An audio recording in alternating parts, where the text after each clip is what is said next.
నమస్తే అన్నా. నమస్తే అమ్మా. నమస్తే. బాగున్నారా? బాగున్నాం. అన్న ఇప్పటికి కూడా ఆలస్యం కాలేదన్నా. నెక్స్ట్ టైం మీకు తప్పకుండా ఆపర్చునిటీ ఇస్తానా. ఏమమ్మా మరిగా ఇప్పుడు కూడా మీకు పార్టీలో చాలా సముచితమైన స్థానం ఇస్తాము, మీకు గౌరవం ఇస్తాము. మీరు సొంతం అన్నా మీరు ఇట్లా చేస్తే ఎట్లా అర్థం చేసుకోకుండా.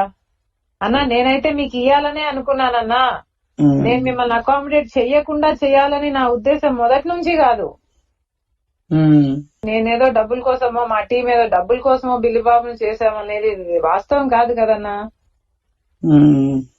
మరి ఇట్లా ప్రచారం చేయడం కూడా కరెక్ట్ కాదు కదా. మీరు నేనేం ప్రసారం చేయలేదు మీ గురించి. ఏమో అన్న అసలు బాగలేదు అసలు బయట. నేనైతే ఇక్కడ మీ గురించి గాని పార్టీ గురించి గాని ప్రసారం నేను చేయలేదు. సరే అన్న ఇప్పటికి కూడా ఆలస్యం కాలేదు. మీరు రెబల్ కాకండి. నెక్స్ట్ టైం తప్పకుండా అవకాశం ఉంటుంది. ఇప్పటికైనా అన్నగా పిలుస్తున్నా అన్న, కమ్ బ్యాక్. ఏ రోజు జెండా మోయిన వాడికి, ఏ రోజు పార్టీలో లేని వాళ్ళకి ఇచ్చేయడం వల్ల నాకు అది మరొక విషయం ఏంటంటే, మీరు ఆ వేలాది జనాల ముందు మరి ప్రకటన చేయకపోయినా బాగుండేది. నేను అక్కడ ప్రకటన చేయడం వల్ల నేను డిసప్పాయింట్ అయ్యాను. మా వాళ్ళు మరికి ఇది అయిపోయారు.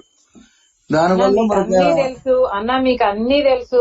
మీకు కాంగ్రెస్ ఓట్ బ్యాంకు ముఖ్యము, మనకు వైసీపీ ఓట్ బ్యాంకు కూడా ముఖ్యము. రెండు కలిసి వస్తాయని కదా నేను తీసుకుంది. మీరు ఇప్పుడు ఇండిపెండెంట్ గా పోటీ చేస్తే ఇంకా కాంగ్రెస్ పార్టీ గురించి మర్చిపోండి. మర్చిపోమంటే నేను మర్చిపోతాను. మర్చిపోండి.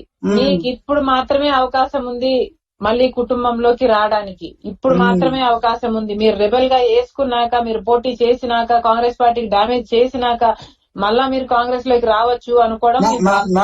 నా భవిష్యత్తే డామేజ్ అయింది. నాకు ఇంకేముంది మరి. అదే అన్న, ఇప్పుడే ఆలోచించుకోండి. మళ్ళీ మీ కాంగ్రెస్ పార్టీ అవసరము అనుకోని ఎన్నిక వస్తే మీకు ఇక్కడ స్థానం ఉండదు. మంచిదే కదా. అదే అన్న, మీరు ఇప్పుడే ఆలోచించుకోండి. ఏమైనా ఆలోచించుకోండి. అవునవును. సరే అన్న. మంచిదే. ఓకే.